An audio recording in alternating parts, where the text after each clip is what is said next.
Hey everyone, if you thought the Upside Down couldn't get any darker, think again. Stranger Things Season 4 takes everything we know and cranks it up to the max, terrifying new villains, emotional twists, shocking returns, and one of the most intense finals of the whole series. Today we're breaking down the entire season from start to finish. Welcome back to the Movie Recaps Hub podcast. Today, we're diving deep into Stranger Things Season 4. Sit back, relax, and let's head back to Hawkins, Indiana. We start in Hawkins, Indiana, in the late 80s. Our once little group of adorable kids are now high school freshmen. Tonight, they're playing Dungeons and Dragons with their new group, the Hellfire Club. Eddie Munson is their dungeon master, a heavy metal, rule-breaking, charismatic guy who instantly steals the spotlight. But the party is one player short because Lucas has joined the basketball team. So, stepping in as the unexpected hero, we have his younger sister Erica Sinclair. She's sharp, she's feisty, and she's perfect for the climactic D&D showdown against the Arclight Vecna. Meanwhile, Lucas is in the final seconds of his basketball game. Both battles D&D and real life come down to the Sinclair siblings. Erica rolls the nat 20, Lucas hits the game-winning shot, and the night ends on a high. But something sinister is stirring deep under Hawkins. Creasy, a cheerleader, starts seeing visions of a ticking, eerie clock.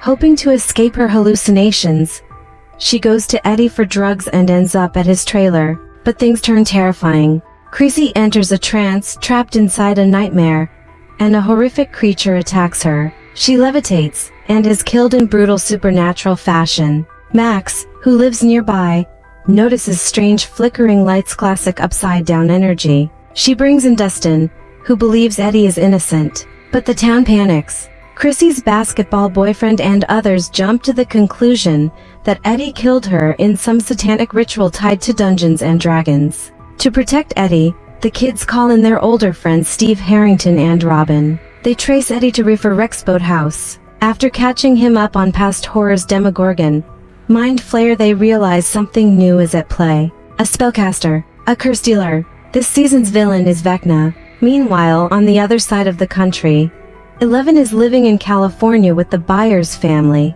She's having a tough time fitting in. She's bullied, she's isolated, and she's powerless literally. Her abilities still haven't returned. It's spring break, and Mike arrives to visit along with Will. Jonathan, now fully in stoner mode with his friend Argyle, was supposed to visit Nancy and Hawkins, but long-distance problems are brewing.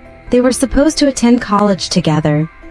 But Jonathan doesn't think he can leave his family. He just hasn't told Nancy yet. Back at school, Eleven faces another round of bullying. She finally snaps and hits one of the girls. The police show up, but they're not real police. It's Dr. Owens. He believes she can regain her powers and secretly takes her to Project Nina. Entering the facility, Eleven discovers Dr. Brenner Papa is alive. He survived the Demogorgon attack. Now, he and Owens put her into a sensory tank to relive forgotten memories. Slowly, her powers begin to return. Back in Hawkins, Nancy and Robin investigate the infamous Creel house. Victor Creel always claimed a demon killed his family, and his story matches the pattern of Vecna's victims. Max, weighed down by guilt over her brother Billy's death, becomes Vecna's next target. She starts seeing the clock. Her time is running out.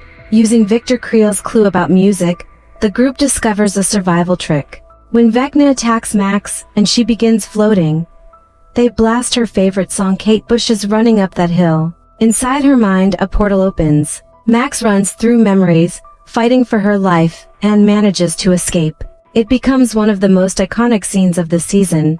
The kids discover that each time Vecna kills someone, a new portal opens to the Upside Down. When the basketball team chases Eddie, one of them gets pulled underwater and killed by Vecna opening another gate. Steve dives in to investigate and is yanked into the Upside Down by vines. The rest of the teens jump in after him, battling killer bats and discovering that the Upside Down Hawkins is stuck in time. The day Will went missing back in Season 1. Using lights to communicate with the real world, they coordinate a crossover at Eddie's trailer through a ceiling portal. But just as they recover, Vecna pulls Nancy into a trance. Inside Nancy's mind, Vecna reveals the truth. Henry Creel, Victor's son, had psychic powers. He killed his family. He became number one. And when 11 fought him years ago, she didn't kill him. She banished him to the Upside Down, where he evolved into Vecna. His plan, for kills, for gates, one massive tear between dimensions.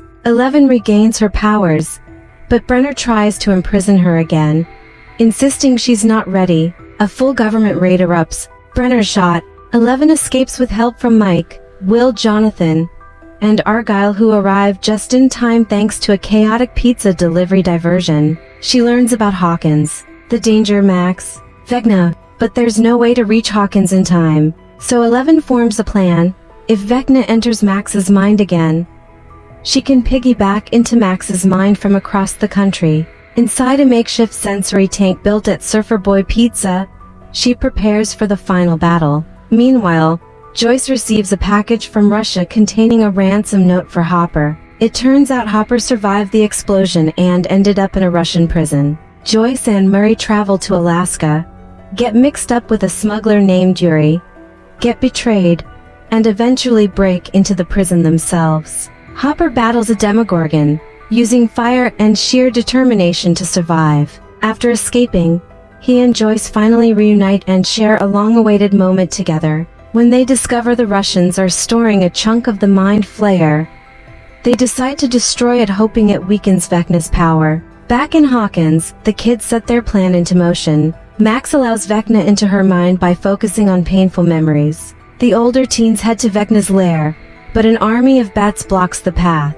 Enter Eddie Munson. He climbs onto his trailer in the Upside Down and performs the most metal guitar solo ever, ripping Metallica to distract the bats. The moment becomes legendary. Inside Max's mind, Vecna attacks. Lucas is fighting off a crazed basketball rival in the real world. 11 dives into Max's mind and faces Vecna in a psychic showdown. Vecna reveals that the Mind Flayer wasn't controlling him, he controlled the Mind Flayer. Vecna is the true mastermind of the Upside Down. Meanwhile in Russia, Murray torches the Demogorgon hive. The shock weakens Vecna across dimensions. The Hawkins team sets his physical body on fire. Hopper slays another Demogorgon with a sword. Vecna falls, but his body disappears. Eddie dies from his injuries, sacrificing himself as a hero. And Max dies in Lucas's arms. 11 refuses to accept it. She reaches into Max's mind, refusing to let go, and somehow brings her back, though Max is left in a coma.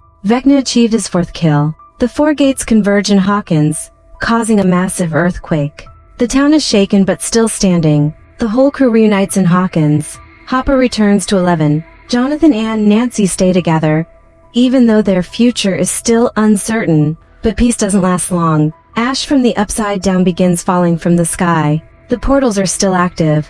The Upside Down is bleeding into the real world. Vecna is wounded but not finished. The final battle for Hawkins is coming. And that wraps up our full recap of Stranger Things Season 4. What a season! Darker, scarier, and more emotional than ever. If you enjoyed this episode, hit like, leave a comment with your favorite season for moment, and make sure to subscribe to Movie Recaps Hub podcast for more deep dive breakdowns of your favorite shows and D-movies. Thanks for listening, and until next time, stay safe out there, and beware of any ticking clocks.